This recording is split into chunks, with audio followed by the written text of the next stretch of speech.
A Legend of Sword, Volume 1. Amid a sea of stars that spin in reverse, light centuries of war unfold down on the planet's surface. With this grandiose opening comes an all-new tale of gallantry.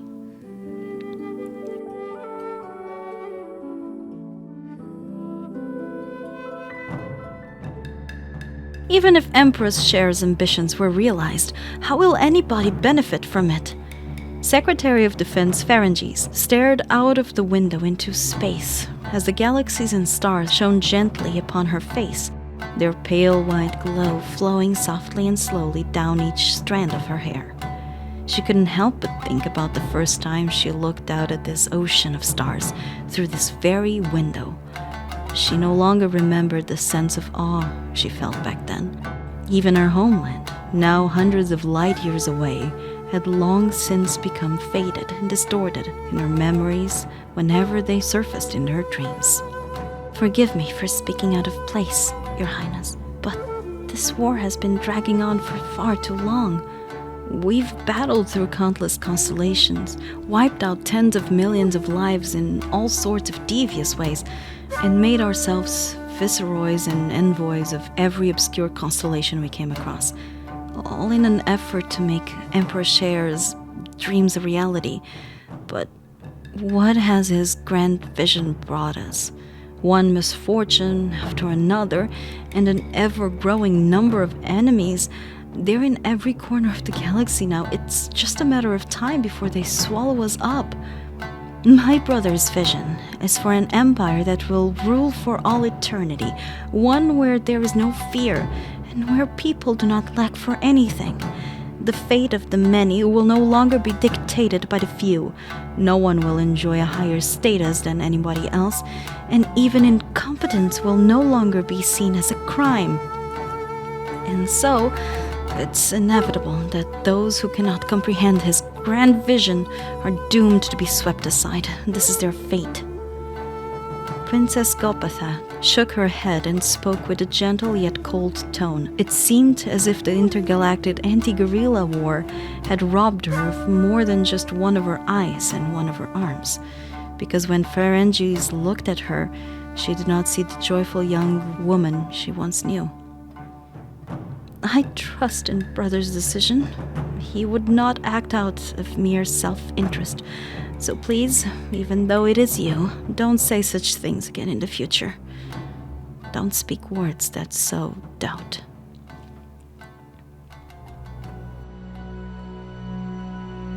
Volume 2.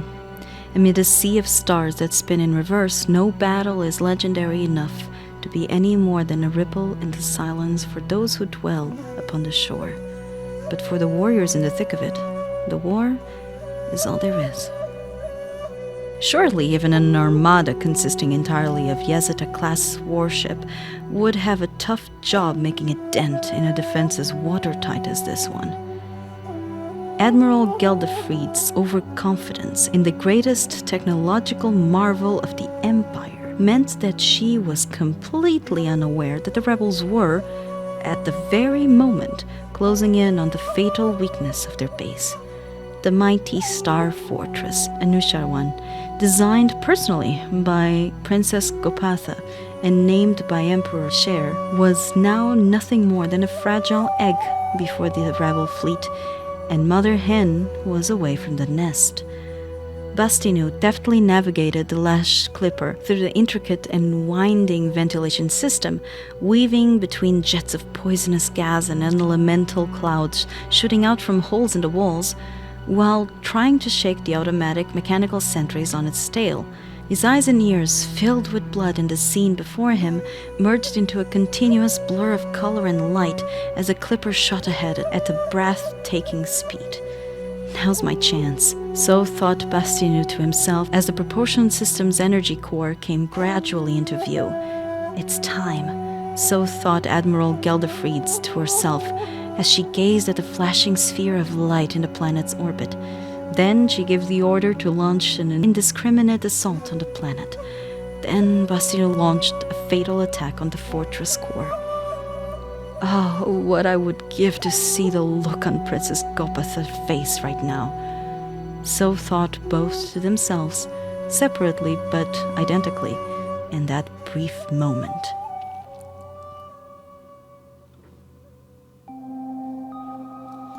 Volume 3. Amid a sea of stars that spin in reverse lies a small chain of shattered isles, each of which has its own history, featuring tales of heroic and trivial alike. This heroic tale is set in the time of the Suruga Shogunate, 10 years earlier, 25 light years away. With the nation under the rule of the Suruga Shogunate, cries of anguish filled the streets as the people suffered bitterly. At the time, the Suruga Shogunate was led by the Seitai shogun, Imagawa Ujizane. 4 years prior, after finally beheading Demon King Danjo Shu, the Tai shogun's own reign of terror began. It was in this time and place that our free and unrestrained swordsmaster wandered the land. His name was Bichu Kyubei, and he was known to the people as Shinkuro, the vigilante. Bichu Kyubei was not a ronin as such. It is said that he was once the most trusted strategist of His Excellency, the Tai shogun, until one day he was framed by a rival. Given the shogun's paranoid nature, this left him with no choice but to flee the shogunate and escape into the wilderness. Today, Shinkuro was standing on the mountainside gazing into the distance. But what was the object of his gaze? Was it the vast expanse of open fields? No. Was it the mountain range in the distance? No. Was it the road stretching out ahead of him? Yes, although that is not the full story. So, what was the object of Shinkuro's gaze exactly? The farmers who had paid the swordsman in rice for his services cowered in fear, too afraid to ask. It seems that only the silent swordsman himself knew the answer to this question. Volume 4. There is a saying in Inazuma, "What are bandits but the children of war?" In times of tumult, even the harvest is a battlefield. See how this unfolds in the latest volume of A Legend of Sword. The fall is here. The season of harvest is almost upon us. The one speaking was Saito Onisa. Ninjas are dangerous individuals, experts in self-preservation and in avoiding danger. In times of war and upheaval, they work as mercenaries for the daimyo. They are born in war, and they draw their strength from the powerful masters they work for. Such is the path of the ninja, but it is also the path of the ninja to become displaced and disillusioned at the end of the war, or to meet their ruin as soon as they lose their powerful backing. So when the Imagawa Taishogun finally united the country, the ninjas became like hunting dogs that had outlived their purposes. Most were either executed or drafted into the shogun's army, but some got away, disappeared into the wilderness, and turned to a life of banditry. That is precisely Saito Onisa's story. There is no rush. Let's wait for the villagers to finish harvesting the grain for us.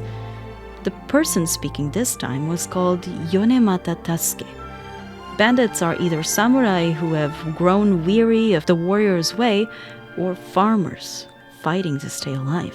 They too are born in war. They draw their strength from cunning, and this emboldens them to run amok across the land. But when war ends and peace is restored, the source of their power evaporates. Like mayflies, they disappear as quickly as they come. Yonemata Tasuke was born into an ordinary farming family, only turning to banditry in his 40s. Yet despite his age, he took to it with great aplomb and quickly established himself as a ringleader. The most terrible of all bandits are those who have themselves suffered terribly under an oppressive hand. Then we burn everything. Leave no survivors. His was the voice of an age of upheaval. Volume 5. Amid a sea of stars that spin in reverse, a nondescript village in a remote corner of the shattered isles, a ronin who has fallen upon hard times forms an alliance with a group of farmers. A great battle with the bandits draws near. The terrain of Hasada village was shaped like crescent moon. Shinkuro had noticed this the very first time he set foot in the marshland. If he could organize enough villagers to lie in ambush up on the mountain ridge, shielding themselves with the terrain and attacking downwards from the high ground, defeating the enemy would be easy, especially since the bandits would be weary from their journey. Furthermore, the villagers outnumbered the bandits, so surrounding them on all sides would not be difficult to pull off. But the biggest obstacle to this plan was the villagers themselves. A small group of easy targets would be needed as a bait to lure the bandits into the valley, but after ending an age of despotic rule, only to continue to suffer under the tyrannical and extortionate taxation practices of the present shogunate, the mentality of individual self-preservation was deeply ingrained. How was he going to convince anybody to volunteer to be bait and sacrifice themselves for everyone else's benefit? There was one other problem too. In wartime, a samurai army finding themselves in this situation would be certain to use fire to make their ambush more effective. The wind from the mountain would make the fire spread quickly, trapping the enemy in the valley and dealing them a devastating blow. But this was farming community seeking to keep their land and village safe. There was nothing he could say to convince them that setting their houses and grain reserves on fire was anything close to a good idea. This was completely understandable, of course, but the fact was that an even worse fate would await them if they failed to take the bandits down. Shinkuro silently sat down and continued to ponder the conundrum.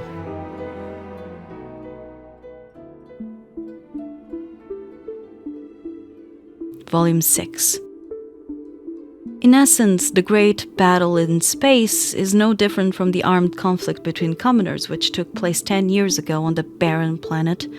Soon the name of that man shall be known across the galaxy, matching that of the Emperor. Captain, forgive my bluntness, but you were sleeping the whole time during that meeting earlier. Huh, so you noticed. You were sitting quite upright, but I've seen this happen many times before, Captain. I'd ask you not to use your training as a martial artist in this manner. A written report isn't going to save you if the fleet commander hears of this. So Mahasti said, but in truth, no one had ever dared to touch his superior. Amidst the delicate balance that Allied fleet commander maintained internally, his middle-aged captain and superior, Bichu Kyubei, was also known as Shinkuro, now also known as Semimaru.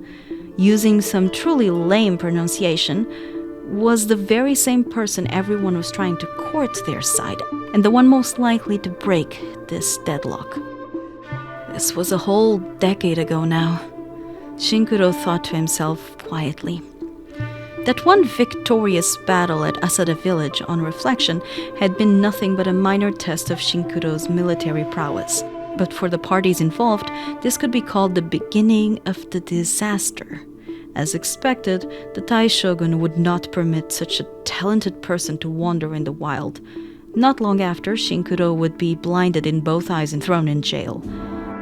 This state of affairs lasted until 5 years ago, when the Imagawa clan was defeated by an allied army formed under the Ume Daimo clan, beheading its leader in the process.